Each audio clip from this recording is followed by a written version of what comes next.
Hi అండి అందరికీ నమస్తే. Welcome to today. అండ్ ఈరోజు మీ అందరికీ కూడా శుభదినం కలగాలని, మీరు అందరూ హ్యాపీగా ఉండాలని, ఎప్పుడు హ్యాపీగా ఉండాలని కోరుకుంటూ ఈరోజు నేను నా ముందు ఇద్దరు ప్రముఖ వ్యక్తులు ఉన్నారు. అందులో ఒకరి గురించి అయితే నిజంగా ఆయన ఈరోజు కలుసుకోవడమే నా అదృష్టంగా భావిస్తున్నాను. అండ్ ఆయన గురించి తెలిసిన వాళ్ళందరూ ఆల్రెడీ మీరు అదృష్టవంతులే. ఎందుకంటే మనకి ఈరోజు ఎలాంటి పొలిటీషియన్స్ని అయితే మనం కోరుకుంటున్నామో, ఎవరు ఉంటే మనందరి భవిష్యత్తు బాగుంటుందో అలాంటి ఒక పొలిటీషియన్. ఆయన్ని చూసి ఆయన గురించి విన్న తర్వాత నేను ఎంతో ఇన్స్పైర్ అయ్యాను. నాకు తెలిసి మన యూత్ అంతా కూడా చాలా ఇన్స్పైర్ అయ్యి ఉంటారు. అందుకే అంత మెజారిటీతో గెలిచి ఈరోజు మన ముందున్నారు ఆర్మూర్ ఎమ్మెల్యే పైడి రాజేష్ రెడ్డి గారు. గల్ఫ్లో ఎన్ఆర్ఐ నుంచి ఇప్పుడు తెలంగాణకి ఎమ్మెల్యే వరకు, అలాగే ఎడారి నుంచి ఈరోజు అసెంబ్లీ వరకు ఇంత జర్నీ సార్ మీది. మిమ్మల్ని ఈరోజు కలుసుకోవడం అదృష్టం. Thank you sir, thank you so much. నమస్తే. అలాగే తన మొదటి సినిమాతో డెబ్యూ చేస్తున్న director, Razakar movie director యాటా Satyanarayana గారు. నమస్తే సార్. నమస్తే. ఫార్మాలిటీ బాగుంది అండ్ అందరికీ తెలిసిందే మా ఆయన అనేసి. బట్ ఈరోజు ప్రొఫెషనల్ ఇంటర్వ్యూ చేస్తున్నాను కాబట్టి ప్రొఫెషనల్గానే మాట్లాడబోతున్నాను. అండ్ మన ముందు పెద్దలు కూర్చున్నారు. So thank you sir. ఈరోజు మా ఆహ్వానాన్ని మీరు మన్నించి ఈరోజు ఇంత దూరం మా కోసం వచ్చారు. అండ్ ఇది మేము షూటింగ్ చేస్తున్న టైం దాదాపు 10 అవుతుందండి. బట్ ఆయనలో ఉన్న పేషెన్స్కి మరో గొప్పతనం ఏంటంటే ఇప్పటికీ అంతే ఫ్రెష్గా ఉన్నారు సార్ మీరు. మిమ్మల్ని చూసి మేము ఎంతో ఇన్స్పైర్ అవ్వాలి. సార్, ఇప్పుడు నేను ఇంట్రొడక్షన్లో చెప్పినట్టుగా మీ జర్నీ మామూలుది కాదు. మీ గురించి తెలుసుకున్నప్పుడే మాకు చాలా ఇన్స్పిరేషన్ వచ్చింది. అండ్ ఆర్మూర్లో ఎవరిని అడిగినా సరే మీ గురించి దాదాపు రోజుల్లోనే చెప్తూ ఉంటారు, గంటల్లో కూడా కాదు. సో ఈ జర్నీ గురించి క్లుప్తంగా ఒకసారి మా కోసం మీ సక్సెస్ఫుల్ స్టోరీ, ఎందుకంటే సక్సెస్ అయిన వాళ్ళు సక్సెస్ఫుల్ స్టోరీ చెప్తే వినాలని మా అందరికీ ఉంటుంది సార్. అంటే నా సక్సెస్ స్టోరీ చాలాసార్లు చెప్పాను, చాలా ఛానల్లో చెప్పాను. ఏదైనా ప్రతి మనిషికి నిరాశ అనేది ఉండకూడదు. ప్రతి ఉదయం, ప్రతి సూర్యోదయం మన గురించి వేచి ఉంటుంది. ప్రతి చీకటికి, ప్రతి అమావాస్యకు ఎట్లా ఒక పౌర్ణమి ఉన్నట్లు ప్రతి మనిషి బాధలకు, కన్నీళ్లకు, కష్టాలకు రేపు అనేది ఉంది. అదే సక్సెస్. ఆ సక్సెస్ వచ్చిన రోజు మనం ఉండాలి. ఆ సక్సెస్ని సమాజంతో పంచుకోవాలి. This is the Rakesh Reddy life style. అంతే, అంటే పెద్ద ఏం లేదు. నేను కష్టాలు పడ్డాను, ఎడారిలలో, ఎండలల్లో, 52 డిగ్రీలలో, చెమట కన్నీళ్ళు ఒకటయ్యేటి, దాంతోపాటు రక్తం కూడా మరిగిపోయేది. అదంతా ఒక స్టోరీ. దేవుడు మరి పరీక్షన, లేకపోతే ఈ పరీక్షలు నెగ్గాలని, ఇంకా అట్లాంటి సమస్యలు ఎదుర్కోవాలని జీవితాంతం ఎదుర్కొని స్థాయికి వచ్చాను. ఈరోజు నా జీవితం 10 మందికి ఆదర్శం కావాలి. అంటే ఆదర్శం అంటే ఎట్లా? 10 మందికి ఉపయోగపడేలాగా వాళ్ళు బతకాలి, వాళ్ళ సమాజాన్ని బతికించాలి. ఆ రకంగా నేను ఇన్ఫ్లుయెన్స్ ఇస్తూ ఉంటున్నాను సమాజానికి. దానికి ఈ మధ్య రాజకీయ రంగేటం కావచ్చు, ఆ విజయాలు కావచ్చు, ఈ దేశం గురించి, ధర్మం గురించి ఆలోచించి రాజకీయ రంగంలోకి రావడం జరిగింది. Okay, nice sir, happy to hear. మీరు ఇలా చెప్తూ ఉంటే ఎంతోమంది ఇంకా చాలా కష్టాల్లో ఉన్న వాళ్ళు ఉంటారు. అండ్ మీ అందరికీ కూడా ఇన్స్పిరేషన్ అండి. మన కష్టం ఎప్పుడు వృధా పోదు. ఇదిగోండి ఇలా సక్సెస్లో మన ముందే కూర్చుంటారు. వాళ్ళని చూసి ఇన్స్పైర్ అయ్యి మనం కూడా ఏదో ఒక రోజు డెఫినెట్గా సక్సెస్ అవుతాము. సార్, మనకి ఈరోజు టాపిక్ రజాకార్ మూవీ. మీరు ఆల్రెడీ ట్రైలర్ చూస్తుంటారు, అలాగే ప్రొడ్యూసర్ గారితో మీరు మాట్లాడుంటారు, మీరు ఫ్రెండ్స్, సో చాలా అసోసియేషన్ ఉంటుంది మీకు ఈ సినిమాతో. కానీ నిజంగా రజాకార్ మూమెంట్స్ గురించి మీ ఫ్యామిలీ ఎక్స్పీరియన్స్ లేదా మీ పర్సనల్ ఎక్స్పీరియన్స్ ఏమైనా ఉన్నాయా సార్? మీ యాన్సిస్టర్స్ షేర్ చేసుకోవాల్సినవి, నిజంగా మీరు ఎదుర్కొన్న ప్రాబ్లమ్స్, మీ పూర్వతరాలు ఎదుర్కొన్న ప్రాబ్లమ్స్. ఆ పదం వింటేనే మాలాంటి వాళ్ళకు ఇప్పుడు ఒళ్ళు మనకు వస్తుంటుంది. రజాకార్ అనే పదం, ఈ సమాజం దాన్ని చూడాలి. ప్రతి ఒక్క ఈ సమాజంలో ఇప్పుడున్న ఈ టైంలో బతికున్నవాడు ఎవడైనా సరే తెలంగాణలో ఇది గుణపాఠం కావాలి. శతాబ్దాల వ్యధ, 4 శతాబ్దాల చెర, నరకం అనుభవించిన జాతి మాది. అటు యూరోప్ వాడు ఏమనిపించాడు, అమెరికా వాడు ఏమనిపించేవాడు అని కాదు మాకు ముఖ్యం. ఎప్పుడైతే నిజాం కింగ్డమ్ స్టార్ట్ అయిందో, అసాబ్జాయిల కింగ్డమ్ స్టార్ట్ అయిందో, 500 ఎప్పుడైతే కాకతీయ డైనస్టీ ధ్వంసం చేయబడ్డదో, ఢిల్లీ సుల్తానులు మా రుద్రమదేవిని చంపి ప్రతాపరుద్దుని చెరబట్టి ఢిల్లీ తీసుకెళ్తుంటే అవమాన భారంతో వాళ్ళు చేసిన అరాచకాలకు ఆత్మహత్య చేసుకున్న నర్మద నది సాక్ష్యం. ఇప్పుడు ఆ నదులలో మళ్ళీ రక్తం పొంగాలని మళ్ళా ప్లాన్లు చేస్తున్నారు ఈ కుహాన లౌకికవాదులు. 400 సంవత్సరాల నరకం, 1900 జరిగిన 42-50లో జరిగిన అరాచకాలు ఇప్పటికి ఇంటే ఒళ్ళు గగురు పొడుస్తుంది. ఈ రజాకర్ అనే పదం మా జీవితాలలో ఒక పెను శాపం గత తరాలకు. దీన్ని ఎప్పటికీ మళ్ళీ చరిత్రలో పునరావృతం కానివ్వం. ఈ పదం కూడా ఇవ్వకూడదు ప్రపంచం.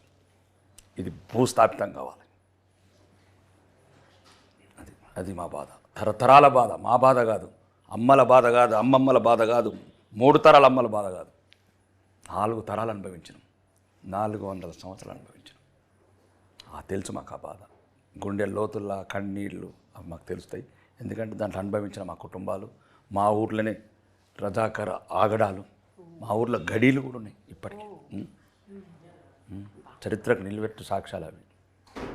Thank you sir. నిజంగానే గూస్ బంప్స్ వస్తున్నాయి మీరు చెప్పిన మాటలు వింటూ ఉంటే. అండ్ డైరెక్టర్ గారు, మామూలుగా ఏ సినిమా అయినా సరే సినిమా వాళ్ళని పిలుస్తారు, సినిమా ప్రమోషన్స్ అయితే అంతా సినిమా యాంగిల్లోనే ఉంటుంది. But me cinema promotion start అయిన దగ్గర నుంచి ఇప్పుడు దాకా చూస్తే సినిమా కంటే పొలిటికల్గా ఎక్కువగా ఉంది. సో మీ సినిమాకి పొలిటీషియన్స్ని ఇంక్లూడ్ చేయడానికి గల కారణాలేంటి? ఇప్పుడు అన్న మాట్లాడిన మాటల్లో ఆంతర్యం పొలిటీషియన్గా వచ్చింది కాదు, అనుభవంలో వచ్చింది. సో అనుభవించిన జాతిలో పుట్టిన బిడ్డ. అది అనుభవం వేరు. 4 తరాలు నా జాతి అనుభవించిన, నా కుటుంబాలు అనుభవించిన, నా ప్రాంతం అనుభవించిన బాధలోకి వెళ్ళిన సమాధానం. సో కాబట్టి ఏంటంటే ఇక్కడ పొలిటీషియన్గా కాకుండా అలాంటి బాధలు అనుభవించి అలాంటి ఎక్స్పీరియన్స్ చూసిన చుట్టుపక్కల వాళ్ళ నుంచి, ఇప్పుడు అన్న వాళ్ళ ఊరు పక్కకి నాకు దగ్గరలో అనుకుంటే అప్పంపల్లి ఉంటుంది. అదొక పెద్ద ఊరిని ఒకేసారి 1000 మంది అటాక్ చేసి చంపేసిన సందర్భాలు ఉన్నాయి. అలాంటి వాళ్ళందరూ కాబట్టి ఇట్లాంటి పెద్దవాళ్ళు వచ్చి చెప్పితే వాళ్ళ నాలాంటి వాళ్ళు చెప్తే ఒక సినిమా లాగానో ఒక క్రియేటర్ లాగానో చూస్తారు. కానీ అంత ఎక్స్పీరియన్స్ ఉన్న వాళ్ళు చెప్తే ఏంటంటే అది నిజమేంటో తెలుసుకుంటారు. ఇప్పుడు ఆయన చెప్తుంటే గుండెల్లో ఆవేశం ఎంతో, కళ్ళల్లో ఆ జర కూడా అట్లే కనిపించింది. సో అందుకని మేము అలాంటి ఎక్స్పీరియన్స్డ్ పర్సన్స్ని వాళ్ళ ద్వారా మేము చెప్పించడం కోసం ప్రయత్నం చేస్తున్నాం. ఓకే, అది అయితే ఇప్పుడు క్రిటిక్స్ పాయింట్ ఆఫ్ వ్యూ వెళ్తే, సో మిగతా సీరియల్స్ అందరు కూడా ప్రొడ్యూసర్లు, సినిమా వాళ్ళు. కానీ ఈ సినిమాకి వచ్చేసరికి ఈవెన్ ప్రొడ్యూసర్ గూడూరు నారాయణ రెడ్డి గారు కూడా ఒక పొలిటీషియన్, ఒక పార్టీకి సంబంధించిన వ్యక్తి. కాబట్టి మీరు పొలిటికల్ యాంగిల్లో సినిమా తీస్తున్నారని, పొలిటీషియన్స్ని ఎక్కువగా ఇంట్రొడ్యూస్ చేస్తున్నారని చాలామంది చెప్తున్నారు. అలా ఏం కాదు. ఇప్పుడు ఏంటంటే నారాయణ రెడ్డి గారు పొలిటీషియన్ అయినప్పటికీ ఆయన జీవితంలో కూడా ఈ సంఘటన, వాళ్ళ ఊర్లోకి రజాకారులు ఎంటర్ అవుతుంటే వాళ్ళ తాతగారైన లేట్ గూడూరు నారాయణ రెడ్డి గారు అడ్డం పడుకొని నువ్వు లోపలికి వెళ్తావా, నా మీద నుంచి వెళ్ళరా చూస్తాను అని చెప్పి బెదిరించిన సంఘటనలు వాళ్ళ జీవితంలో ఉన్నాయి. అంతెందుకు వాళ్ళమ్మ భారతి గారు చిన్నావిడగా ఉన్నప్పుడు ఈ రజాకారుల ఆగడాల వల్ల ఎలా మహిళలందరూ ఏమవుతున్నారో తెలుసుకొని ఎందుకైనా మంచిదే, ఎందుకు ఆడపిల్ల అని చెప్పి వాళ్ళమ్మని తీసుకెళ్ళి ముంబైలో ఉంచిన వాళ్ళ వేరే పేరెంట్స్ దగ్గర, వేరే బంధువుల దగ్గర వచ్చిన సంఘటన. సో అతని జీవితంలో కూడా ఉన్నాయి. అతను పొలిటీషియన్గా వచ్చిన ఆలోచన కాదు ఇది. అతని జీవితంలో, అతని ప్రాంతంలో జరిగిన సంఘటనల ఆధారంగా వచ్చిన ఆలోచన. కాబట్టి అతను అయితే ఏంటంటే ఒక పరిచయం. ఇప్పుడు నేను ఒక జర్నలిస్ట్గా ఉన్నప్పుడు నేను ఏదైనా కార్యక్రమం చేస్తే నా జర్నలిస్ట్ ఫ్రెండ్ని పిలుస్తా. నేను ఒక క్రియేటర్గా ఉన్నప్పుడు నేను కార్యక్రమం చేస్తే ఆ క్రియేటర్స్ని పిలుస్తా. సో నారాయణ రెడ్డి గారు పొలిటీషియన్గా ఉన్నారు కాబట్టి ఆయన ఎవరినైనా పిలుచుకోవాలనుకుంటే ఆయన చుట్టూ ఉన్న వాళ్ళని, ఆయన కావాల్సిన వాళ్ళని పిలుచుకుంటారు. సో ఆ కావాల్సిన వాళ్ళలో విషయం తెలిసిన వాళ్ళని మేము పిలుస్తాం. అట్లే తప్ప ఇది పొలిటికల్ రిలేషన్ కాదు. ఓకే, సో సార్ బేసిక్గా ఈ సినిమా గురించి మీకు బోల్డంత అసోసియేషన్ ఉంది. అలాగే ఈ సినిమాకి సంబంధించిన సబ్జెక్ట్ అవన్నీ కూడా మీకు తెలుసు. సో ఇది డైరెక్ట్గా అడిగితే వాళ్ళ ఫేవర్లోనే చెప్తారు కాబట్టి ఒక థర్డ్ పర్సన్గా మిమ్మల్ని అడుగుతున్నాను. సో ఈ సినిమా గురించి తెలుసు కాబట్టి మీకు రజాకార్లు అనే సినిమా, రజాకార్ అనే మూవీ త్వరలో రాబోతుంది. అయితే ఇది మామూలుగా అన్ని సినిమాల్లాగా రిలీజ్ అయ్యే ఒక నార్మల్ ఎంటర్టైన్మెంట్ మూవీ కాదు. ఒక సబ్జెక్ట్ని, ఒక చరిత్రను తీసుకొని వస్తున్న సినిమాగా ప్రొడ్యూసర్స్, డైరెక్టర్స్, మొత్తం సినిమా టీం చెప్తున్నారు. బట్ బయట కొంతమంది ఇది మత విద్వేషాలని రెచ్చగొట్టడానికి తీస్తున్న సినిమా, పొలిటికల్ ఎజెండాతో తీస్తున్న సినిమా, మళ్ళీ మతాలను రెచ్చగొట్టడానికి, వాళ్ళని సపరేట్ చేయడానికి లేదా వాళ్ళని ఇన్ఫ్లుయెన్స్ చేయడానికి తీస్తున్న సినిమాగా బయట కొంతమంది ప్రచారం చేస్తున్నారు. కొంతమంది దాన్ని నమ్ముతున్నారు, దాన్ని ట్రోల్ చేసే వాళ్ళు ఉన్నారు. సార్ దీనిపైన మీ ఒపీనియన్ సార్? ఒకటండి, మత విద్వేషాలు కాదు, ఇన్నిసార్లు జరిగిన మరణ హోమాలు మళ్ళీ భవిష్యత్తులో మా తరాలు మరణహోమం జరగకూడదు, మానభంగాలు జరగకూడదు, మళ్ళీ మా అమ్మమ్మలని బొడ్డెమ్మలాడించి బతుకమ్మలు ఆడించిన నా కొడుకులు మళ్ళీ మా కూతుర్లని మా భవిష్యత్ తరాలను బతుకమ్మలు ఆడించకూడదు అంటే ఇది కంపల్సరీ అవసరం. చరిత్ర ఎప్పుడు గాయాలను చూస్తుంటేనే భవిష్యత్తు తరాలు జాగ్రత్త పడాలి. ఈరోజు భారతదేశంలో ఉన్న హిందూ జాతి మొత్తం, ప్రపంచంలో ఉన్న హిందువులు అమెరికాలో కావచ్చు, ఆస్ట్రేలియా కావచ్చు, అర్జెంటీనా కావచ్చు, న్యూయార్క్లో కావచ్చు, ఫ్రాన్స్లో కావచ్చు, ఎక్కడున్న ప్రపంచంలో ఉన్న ప్రతి హిందూ వినాల్సిన ప్రశ్న ఇది. ఇది రజాకర్ అనేది జరిగిన చరిత్ర కాదు, జరగబోయే చరిత్ర. ఎన్ని తరాలు చెప్పినా, ఎన్ని చరిత్రలు చెప్పినా చరిత్ర లిఖించబడ్డ చరిత్ర. ఎక్కడెక్కడైతే హిందూ జాతి బలహీనపడ్డదో, ఎక్కడెక్కడైతే దౌర్బలత్వం లోనైందో ప్రతిసారి దౌర్జన్యాలు చేస్తూనే ఉన్నారు ఈ జాతి మీద. దయచేసి ఇది మూవీగా చూడకండి. రజాకరు సినిమా కాదు, హిందువుల భవిష్యత్తు, జరగబోయే మరణ హోమం. అది చరిత్రని మీరు అనుకుంటున్నారు, కాదు. అది హిందువుల పట్ల జరగబోయే, మళ్ళీ ఒకసారి రజాకర్ 2 జరగబోయే చరిత్ర. కాబట్టి హిందువులందరూ, మానవతావాదులు, ఏ మతములున్నా దయచేసి ఈ సినిమా చూడండి. ఈ సినిమాలో మా చరిత్ర చూడండి, మా బతుకులు చూడండి, మా జాతి పట్ల జరిగిన అరాచకాలను చూడండి. అప్పుడైనా మీకు జాలి కలుగుతుంది. అప్పుడైనా ఏదైతే దేశంలో ఇప్పుడు అంటున్నారో, మరి మా సినిమా ఎవరు తీస్తాడు? మజ్లిస్ వాడు తీస్తాడా? జమాతే ఇస్లాం వాడు తీస్తాడా? చంపింది వాళ్ళు, చంపించింది వాళ్ళు, ఎవరు తీస్తాడు? చంపినవాడు హంతకుడు మాకు న్యాయం చేస్తారా? మాకు న్యాయం చేయాల్సింది మా హిందూ సోదరులే. కాబట్టి రజాకర్ సినిమా జరిగిన చరిత్ర కాదు, హిందువుల పట్ల జరగబోయే మరో మరణ హోమం, మరణ కాండ. ఒక్కసారి భవిష్యత్తును ఊహించుకోండి. గతం ఇంతకన్నా 1000 రెట్లు పునరావృతం అవుతుంది. చెప్పమంటే 100 సాక్ష్యాలు చెప్తా. సాక్ష్యాలు 1990 జనవరి 18 నాడు 25,000 మసీదులలో కశ్మీర్లో ఒకటి హిందువులంతా కశ్మీర్ వదిలేళ్ళండి. 25,000 మసీదులల్లో మైకులల్లో ఒక పిలుపు. మళ్ళీ 3 రోజుల తర్వాత ఇప్పుడు మీరే వెళ్ళండి, మీ భార్య పిల్లల్ని మాకు వదిలి వెళ్ళండి. మీరే వెళ్ళాలి, మీ భార్య పిల్లల్ని మాకు వదిలి వెళ్ళాలి. 25,000 మసీదులల్లో అర్థనాదాలు చేస్తే ఏ ఒక్క నా కొడుకు ఈ ప్రపంచంలో కశ్మీర్ పండితులకు రాలేదు, కశ్మీర్ వైపు చూడలేదు. అక్కడి నుంచి జమ్మూకు పోవడానికి 200 కిలోమీటర్లు, ఒక్కొక్క కారు పోవడానికి 2 లక్షల అద్దె. ఆడబిడ్డలను తరలించడానికి కేశ వెంట్రుకలు కత్తిరించి ప్యాంటు షర్ట్లు వేసి కార్లల్లో పోతే రొమ్ములు వక్షోజాలు ఒత్తుకుంటూ ఆడమ్మగా తీసుకుని ఆడవాళ్ళని లాక్కున్న దుర్మార్గులున్న కశ్మీర్లో మా జాతి అనుభవించిన చరిత్ర.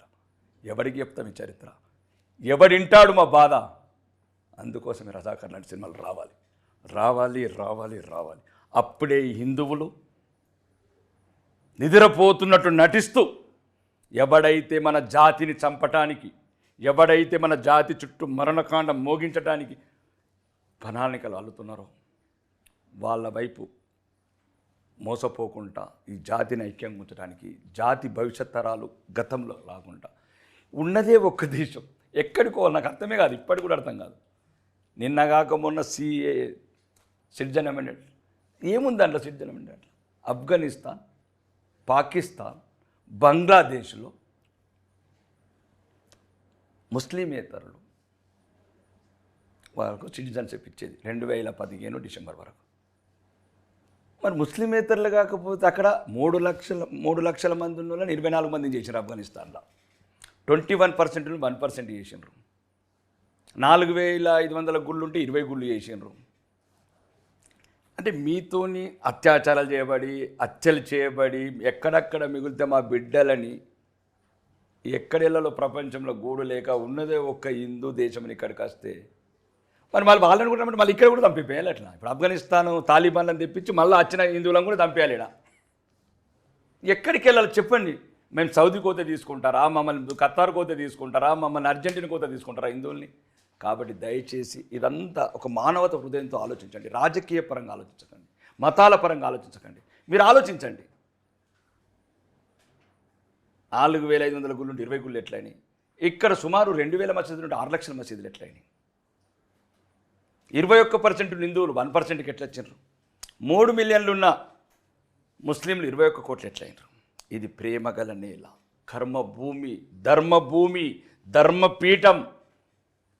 రాజులు, శాలివాహనులు, శాతవాహనులు, మౌర్య సామ్రాజ్యం, అశోక చక్రవర్తి, చాణక్య వ్యూహాలతోని ప్రపంచాన్ని అఖండ భారత నేల. ఎప్పుడు ఏ జాతిని పగబట్టలేదు, ఏ మతాన్ని పగబట్టలేదు. మీరు పగబట్టిర్రు మమ్మల్ని, మీరు చెరబట్టిర్రు మమ్మల్ని. కాబట్టి చరిత్ర తెలుసుకోవాల్సింది హిందువులు. ఇతర మతస్థులు అని తప్పలేదండి. మనం మేల్కొనాలి, మనం చైతన్యవంతులు కావాలి. ఎదుటి వాడిని కొట్టకున్నా వాడు కొట్టకుండా చూసుకోవాలి, మనం తిట్టకున్నా వాడు తిట్టకుండా చూసుకోవాలి. కాబట్టి దయచేసి హిందువులందరికీ, ప్రపంచంలో ఉన్న మానవతావాదులందరికీ చరిత్ర అంతా చదవండి, ప్రతీది చెప్తాం. 700 సెంచర్లు ఏం చేసినారు? గజని మహమ్మద్ ఏం చేసిండు గజని మహమ్మద్? 17 సార్ల క్షమభిక్ష పెడితే పృథ్వీరాజ్ చవాని కళ్ళు వీకి చంపి ఆఫ్ఘనిస్తాన్లో మొన్నటి వరకు కూడా మసీదు కాడ చెప్పులు ఇచ్చే స్థలం పాతి పెట్టిన చరిత్ర మీది. 17 సార్లు ఇడిసపెట్టిన చరిత్ర మాది. ప్రపంచం ఇది రికార్డు చేయాల్సిందే. హిందువులంటే ఏంది, ఇతర మతస్థులు ఏంది, ప్రపంచంలో చరిత్ర లిఖించబడ్డది. కొత్తగా చెప్పాల్సింది ఏం లేదు, అంత చరిత్ర. రజాకార్ లాంటి సినిమాలు చాలా రావాలి. మీలాంటి యంగ్ డైరెక్టర్స్ కావచ్చు, ప్రొడ్యూసర్ కావచ్చు, మీలాంటి యాంకర్స్ కావచ్చు, సినీ స్టార్స్ కావచ్చు, హీరోయిన్స్ కావచ్చు. యాక్ట్ కూడా ఒక సినిమాలాగా చేయకండి. ఒక్కసారి మాలాంటి అడగండి. మా అమ్మమ్మలు, మా తరాలు ఎంత నరకం అనుభవించినాయి. ఇప్పటికి కూడా పల్లెల్లో చెప్తారు.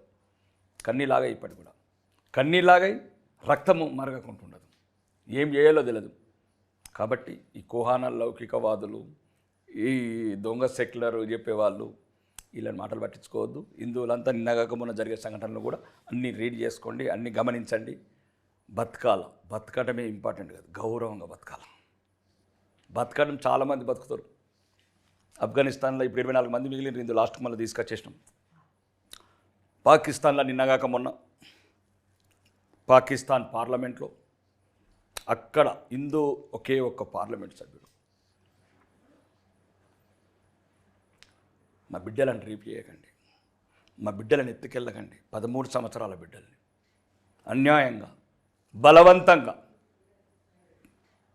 మార్చకండి. ఒక పార్లమెంట్ సభ్యుడు కన్నీళ్లతో నేడుతున్నాడు పార్లమెంట్. అట్లాంటి చరిత్ర ఒక్కటి చూపించండి భారతదేశంలో. అట్లాంటి భారతదేశంలో ఒక చరిత్ర చూపించండి. నిన్నగాక మొన్న పాకిస్తాన్లో ఒక తండ్రి 2 కూతుర్లని మతమర్పిడి చేస్తే రోడ్డు మీద నిలబడి నన్ను చంపేయండి అని కోరుకుంటున్నాడు ఆ హిందూ తండ్రి. పాకిస్తాన్ నడివీధిలో, నడి బజార్లో 2 బిడ్డలని మతమార్పిడి చేసి, కిడ్నాప్ చేసి, బలవంతంగా నికా చేసుకుంటే నన్ను చంపండి నన్ను హిందువులను అంత ఘోరాలు చేస్తుంటే ఎక్కడ మనసు ఒప్పింది? నిన్నగాక మమతా బెనర్జీ గారు 70 సంవత్సరాలు అమ్మ ఉంటే ఇంకా 5 ఏళ్ళు ఉంటావు ఆరోగ్యంగా. ఎందుకు మా హిందూ జాతి మీద ఇంత కక్ష కట్టినవు?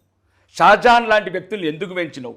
సందేశ్ ఖలీలా అందమైన హిందూ అమ్మాయిలంతా రోజు ఎందుకు వెళ్ళాలా ఇళ్ళకు, షాజహాన్ ఇంట్లకు ఎందుకు వెళ్ళాలా? మా ఆడబిడ్డలు, హిందూ ఆడబిడ్డలు అందంగా పుట్టడం నేరమా? నీ రాష్ట్రంలో పుట్టడం నేరమా? మళ్ళీ సిఏని అమలు చేయంటవా? భారత రాజ్యాంగం, భారతదేశం దేవుడు లాంటి నరేంద్ర మోడీ ఉన్న నదులు, భారతీయ జనతా పార్టీ ఉన్న నదులు మా జాతికి ఏం కానీ. ప్రతి ఒక్కసారి ఎట్లా ఆత్మతర్పణ చేసినామో అప్పుడు రాణా ప్రతాపులు కావచ్చు, ఛత్రపతి శివాజీలు కావచ్చు, ఇప్పుడు పైడి రాకేష్ రెడ్డి కావచ్చు, ఆత్మతర్పణ చేస్తూనే ఉంటాం మా జాతి గురించి. Super sir. అండ్ చరిత్ర ఉందని సార్ అంత క్లియర్గా చెప్పారు. ఈ చరిత్రని బోర్డులని పుస్తకాల్లో చదివానని మీరు చాలా ఇంటర్వ్యూస్లో చెప్పారు. నిజంగా పుస్తకాల్లో ఉన్నదంతా నిజమేనా? అదాని నిజం అని మేము ఎందుకు నమ్మాలి? ఇప్పుడు పుస్తకాలు ఏంటంటే మన పూర్వీకులు ఏం చెప్తారంటే, పూర్వీకులు కానీ ఇప్పుడు పెద్దోళ్ళు కానీ, పుస్తకాలే చరిత్రకు ఆధారాలు. పుస్తకాలు లేకపోతే చరిత్ర లేదు ఒకటి. రెండవది ఏంటంటే ఇలాంటి కథ తీసుకునేటప్పుడు ఇప్పుడు రాసిన వాళ్ళు తీసుకుంటే మీలాంటి వాళ్ళు ఆయన మొన్న మా ముందే ఉన్నారు కదా, ఆయన రాశారు కదా, సో అది ఎలా నమ్ముతాం అనొచ్చు. అందుకని మేము తీసుకున్నది ఏంటంటే 1948లోనే బిఎన్ శర్మ గారు రాసిన బుక్లోంచి మేము తీసుకున్నాం. అదే టైంలో సర్దార్ వల్లభాయ్ పటేల్ గారి బయోగ్రఫీ మహాత్మా గాంధీ కొడుకు రాశాడు, అది మేము తీసుకున్నాం. తర్వాత అదే టైంలో సర్దార్ వల్లభాయ్ పటేల్ గారు ఒక రైట్ హ్యాండ్గా ఉన్న మెనన్ గారు ఒక బుక్ రాశారు, అది మేము తీసుకున్నాం. ఈ ప్రాంతంలో లాయక్ అలీ అని నిజాం గవర్నమెంట్లో ప్రైమ్ మినిస్టర్గా చేసిన వ్యక్తి ఇక్కడ జరిగిన అన్నీ అతని చేసిన అన్ని యథార్థంగానే రాశాడు. అతను నేనే అక్కడ బ్రిడ్జ్ పేల్చా ఇది రాశాడు. అది ఈ విధంగా ఇలా మేము తీసుకున్నాం ఈ సినిమా వరకు మాట్లాడితే. అయితే ఏంటంటే పుస్తకాలు రాసే వాళ్ళు ఎవరు కూడా ఏదో పిచ్చితనంతో రాయరు, వాళ్ళు చరిత్ర రీసెర్చ్ చేసి రాస్తారు. ఒక పుస్తకం బయటికి ప్రింట్ అవ్వాలంటే ఆ అన్నిటికీ ఆధారాలు ఉన్నాయని ప్రూవ్ అయితేనే, సినిమా కాక సెన్సార్ అయితేనే ఎలా బయటకు వస్తుందో ఒక పుస్తకం కూడా అన్ని ప్రూవ్ అయితేనే అందులో ఆ బుక్ బయటకు వస్తుంది. అది విషయం. తర్వాత ఇందులో ఇప్పుడు మొన్న పద్మశ్రీ తీసుకున్నారు కూరెళ్ళ విఠలాచార్య గారు. ఆయన ఇల్లే ఒక గ్రంథాలయం ఎల్లంకిలో. ఆయన పుస్తకాలు చాలా తీసుకున్నారు. ఇప్పటికీ ఆయన బతికున్నారు. ఆయన రజాకారులను చూశారు, రజాకారులు ఆగడాలను చూశారు. మొన్న చిరంజీవి గారితో పాటు అదే వేదిక మీద ఈయన పద్మశ్రీ అవార్డు తీసుకున్నారు. ఆయన మేము ఇంటర్వ్యూ చేసాం. కాబట్టి ఏంటంటే పుస్తకాలు ఏ పుస్తకమైనా ఆధారంతోనే కూడుకున్నాయి. పుస్తకాలను నమ్మాలి, పుస్తకాలే చరిత్రకు ఆధారాలు. ఓకే సార్, రజాకర్ సినిమా బోల్డ్ అన్నిసార్లు రిలీజ్ని ప్లాన్ చేశారు. మొన్న March 1st అన్నారు, అది కొన్ని అనివార్య కారణాల వల్ల పోస్ట్ పోన్ అని పెట్టేశారు. దీనికి ముందు ప్లాన్ చేశారు. ఇలా 2-3 సార్లు తప్పి కరెక్ట్గా ఎలక్షన్స్ మొదలవుతున్నాయి అంటే దానికి 15 రోజుల ముందు మీ సినిమా రిలీజ్ అవుతుంది. సో ఇది రాజకీయ నాయకులు కావాలని వాళ్ళు ప్రొపగండా చేసుకోవడానికి ఒక పలానా పార్టీ వాళ్ళు కానివ్వండి, లేకపోతే పలానా పొలిటీషియన్స్ కానివ్వండి, ఎజెండాతో ఈ సినిమాని రిలీజ్ చేస్తున్నారు అని బయట ప్రొపగండా ఉంది సార్. దానికి ఒక పొలిటీషియన్ అడుగుదాం. అన్న మీరు చెప్పండి, వీళ్ళు ప్రపగండా చేసే ఆ పార్టీకి సినిమా తీయడమే అవసరమా? సినిమా చూసే ఓట్లేస్తారా? ఒకటి ఏంటంటే అది మా కన్నీళ్ళ చరిత్ర. మా తల్లులు మా అమ్మమ్మల గుండె కోత. ఎవ్వరు సృష్టించని, ఎవరు సానుభూతి చూపని చరిత్ర మాది. ఇప్పటికన్నా ఆ రకంగా ఇట్లాంటి వాళ్ళు వచ్చిన చూడు మా చరిత్ర చూపడానికి. అదొకటి. ఎలక్షన్స్ అంటే ఏంటండి? ఎలక్షన్స్ ఎప్పుడు ఏదో ఒకటి వస్తూ ఉంటుంది. ఏమి ఈ సినిమా రజాకర్ తీస్తే మధ్యప్రదేశ్లో 5వ గెలిచినామా? రజాకర్ సినిమా గుజరాత్లో 4వ గెలిచినామా? ఈ రజాకర్ సినిమా ఛత్తీస్గఢ్లో గెలిచినామా? ఈ రజాకర్ సినిమా మహారాష్ట్రలో గెలిచినామా? ఈ రజాకర్ సినిమా తీస్తే వేరే రాష్ట్రాలకు గెలిచినామా? పిచ్చి మూర్ఖులు కాకపోతే ఏంటండి అది? మా జాతి బాధను కూడా సానుభూతం చూసేట్లేరు, కన్నీళ్ళు గార్చట్లేరు. ఒక కన్నీళ్ళను గార్చండి, ఒక్క కన్నీటి బొట్లు చాలు. మీరు మళ్ళా మమ్మల్ని కడుపులలో మా హిందూ జాతిని చంపాలనుకోండి, కత్తులతో పొడవాలనుకోండి, బైన్సార్ లాంటి సంఘటనలు చేయండి, పాత బస్తీల హిందువులని వెళ్ళగొట్టండి, మత కల్లోలాలు చేయండి. ఇవన్నీ నిజాలు కావా? ఇక్కడున్న మాజీ ముఖ్యమంత్రి మర్రి చెన్నారెడ్డి గారు బహిరంగించారు, పాత బస్తీలో మత కల్లోలు పెట్టిన చరిత్ర కాంగ్రెస్ దాని. కసాయి కాంగ్రెస్, హిందువుల పాలిటి ప్రథమ శత్రువు కాంగ్రెస్. కాంగ్రెసే హిందువుల కన్నీళ్ళకు కారణం, కాంగ్రెసే హిందువుల కడుపు కోతకు కారణం. ఇది చరిత్రలో రాసించబడ్డది. కావాలంటే 100 గంటల సబ్జెక్టు పెడతా, ప్రపంచంలో ఉన్న మేధావులందరితో పెడతా. 1947లో 45 లక్షల మంది హిందువులు చచ్చింది. 2,50,000 మంది రైలు పట్టాల మీద అత్యాచారాలు చేసి కోసేసిన బాడీలు. మొన్న కాశ్మీర్లో రంపాలతో కోసిన ఆడబిడ్డల శరీరాలు. ఇది చరిత్ర. దయచేసి నేను ఏమంటలేను, ఎవరి మీద ఇబ్బంది కాదు, ఇతర మతస్థుల దేశం కూడా కాదు. వాళ్ళ మతం ఏం నేర్పుతుందో, వాళ్ళకేం చేస్తుందో. కానీ ఎదుటోళ్ళని తిట్టే ముందు మన మతాన్ని మనం కాపాడుకోవాలి. మనం అందరం ఐక్యతగా ఉండాలి. మనం ఐక్యత ఉన్నంత వరకే బతకగలుగుతాం. ఇది చరిత్ర ఎన్నిసార్లు చెప్పినా మారతలేరు హిందువులు. ఎప్పుడెప్పుడు బలహీన పడుతున్నావు, ఎప్పుడెప్పుడు నిన్ను వెన్నుపోటులు పడుతున్నారు. ఫస్ట్ హిందువులే శత్రువులు, హిందువులే శత్రువులు. తరతరాల చరిత్రలు అదే. జయదీప్ కాడికి వెళ్ళి జయదేవ్ కాడికి వెళ్ళి పడితే అన్ని రకరకాల రాజులను, హిందూ రాజులను చంపించింది కూడా హిందూ రాజులే. కాబట్టి దయచేసి ఇది ఎలక్షన్స్కి దీనికి సంబంధం లేదు. దేశంలో ఎప్పుడో ఒక ఎలక్షన్ వస్తూనే ఉంటుంది. పార్లమెంట్ అంటే అప్పుడు ఎలక్షన్స్కి అవసరం లేదా? అసెంబ్లీలో కూడా తీస్తే మాకు ఇంకో 10 సీట్లకి అది కాదు. మా బాధ, మా జీవితాలు, మేము అనుభవించిన తరతరాలు ఇచ్చిన బాధని వాళ్ళు తీస్తున్నారంటే దానికి మేము ఇంకా ఈ తెలంగాణలో ఉన్న హిందువులందరూ అవసరమైతే ఇక్కడ ఇదేమంటారు, ఈ ఫిలిం మేకింగ్ టీంకు పాలాభిషేకం చేయాలి. పాదాలకు పాలాభిషేకం చేయాలి. మా గత చరిత్ర మళ్ళీ గుర్తు చేసి భవిష్యత్తులో జరగబోయే చరిత్రను కూడా గుర్తు చేసినందుకు మీ అందరికి పాలాభిషేకం చేస్తాం. అవసరమైతే పాదాలకు పాలాభిషేకం చేయించే బాధ్యత నేను తీసుకుంటాను. Super sir. సార్, నిజంగానే రజాకార్ మూమెంట్ అనేది నిజమైతే, మీరు చెప్పిన చరిత్రలన్నీ, మీరు చదివిన చరిత్రలన్నీ నిజమైతే, మన సోషల్ బుక్స్లో లేని చరిత్ర లేదు. అలాంటి గొప్ప గొప్ప హిస్టరీలు ఉన్న మన స్టడీస్లో ఎప్పుడు ఎక్కడ ఈ మూమెంట్ గురించి కానీ, అప్పుడు మన పరిస్థితుల గురించి కానీ ఇప్పటి వరకు ఎక్కడ ఎవరు చర్చించలేదు. ఈవెన్ ఇది జరిగిన సొంత హైదరాబాద్ వాళ్ళకి కానీ, మన తెలుగు వాళ్ళకి కానీ ఈ చరిత్ర నాకు కూడా మన అనసూయ ఇంటర్వ్యూలో చెప్పింది, నాకు తెలియదని. అసలు మాకెవ్వరికి ఎందుకు తెలియకుండా ఉంది? దీన్ని ఎందుకు ఎవరు ఏంటంటే దీనికి మళ్ళీ కారణమే కాంగ్రెస్ అంటుండే. మీరు ప్రపంచంలో ఇది ఒకసారి ఇది రీడ్ చేయండి. 1947 ఆగస్టు 15 భారతదేశం స్వేచ్ఛావాయువులు పీల్చుకుంటే 1948 వరకు ఈ భారత మాజీ ప్రధానమంత్రి జవహర్లాల్ నెహ్రూ గారు పెట్టిన శాపం హిందువులకు. అది దేశ విభజన హిందువుల పాలిట శాపం అయితే 1948 సెప్టెంబర్ 11 నాడు ఏదైతే విముక్తి, చరిత్రను ఎంత పగబట్టారు చూడు. ఈరోజు వరకు విముక్తి దినోత్సవం జరపనిస్తారు మమ్మల్ని. మా స్వాతంత్రాన్ని కూడా ఒప్పుకోండి కాంగ్రెస్. ఇంతకుముందు ఒక మాజీ ముఖ్యమంత్రి దొరగారు, ఆయన కూడా ఒప్పుకోలే. మా జాతి కన్నీళ్ళు, అంటే పక్క రాష్ట్రాలు కూడా జరుపుకుంటున్నాయి. హైదరాబాద్ స్టేట్లో ఏదైతే విలీనమైనాయో మిగతా మహారాష్ట్రలో కానీ ఇక్కడ కానీ అవి 1945 సెప్టెంబర్ విముక్తి దినం. మా దురదృష్టం ఏందో తెలంగాణ హిందువులకు. కాబట్టి నేను అనేది ఏంటంటే 1948 సెప్టెంబర్ 11 మా ఏ రాజు అయితే మమ్మల్ని హింసించండి, ఆ సబ్జెక్ట్ నిజాం చివరి రాజు. ఏ రాజు అయితే గొడ్డు కారంలో తినిపించి గొడ్డన్లతో నరిపించిన రాజులు, ఆడబిడ్డలు నగ్నంగా బతుకమ్మలు ఆడిపించిన రాజు, సర్దార్ వల్లభాయ్ పటేల్ గారు. దేవుడు ఎక్కడున్నాడో తెలంగాణ ప్రజల పాలిట నేను నమ్మండి. సర్దార్ వల్లభాయ్ పటేల్ లేకపోతే మేము ఏమైపోతుండేమో, మా జాతి ఉండేది కాదు. సర్దార్ వల్లభాయ్ పటేల్ లేకపోతే మా జాతి ఉండేది కాదు. రోజు వేలాది మంది మహిళలు మానభంగాలు చేస్తుంటే నిమ్మకు నీరెత్తినట్లున్నాడు. మా పాలిటి దేవుడు, తెలంగాణ పాలిటి దేవుడు తన ధైర్యం చేసి నైరు మాటను కాదని, నా జాతి నరకయాతన అనుభవిస్తుంది నా హిందువులు సోదరులని ఆ గుజరాత్ పాటేలు బిడ్డ చర్య తీసుకుంటే మళ్ళా నైరు ఎంటర్ అయ్యాడు సినిమాలకు. పోలో ఆపరేషన్ అయిపోయిన తర్వాత ఎక్కడన్నా మా జాతిని హింసించి నరకం చూపించిన రాజుని గవర్నర్ రాజ్ ప్రముఖ్ చేస్తారండి. ఎక్కడన్నా చూడండి ప్రపంచంలో. రష్యా రాజును చూడు, చైనాలో ఉన్న కింగ్స్ను చూడు, యూరోప్లో ఉన్న కింగ్స్ను చూడు. ఎక్కడైతే ప్రజా ఉద్యమాలు వచ్చినాయి తర్వాత ఆ రాజులు ఆ ప్రజల చేతిలో చావటమా, లేకపోతే ఆ ప్రజలు విధించిన శిక్షలు.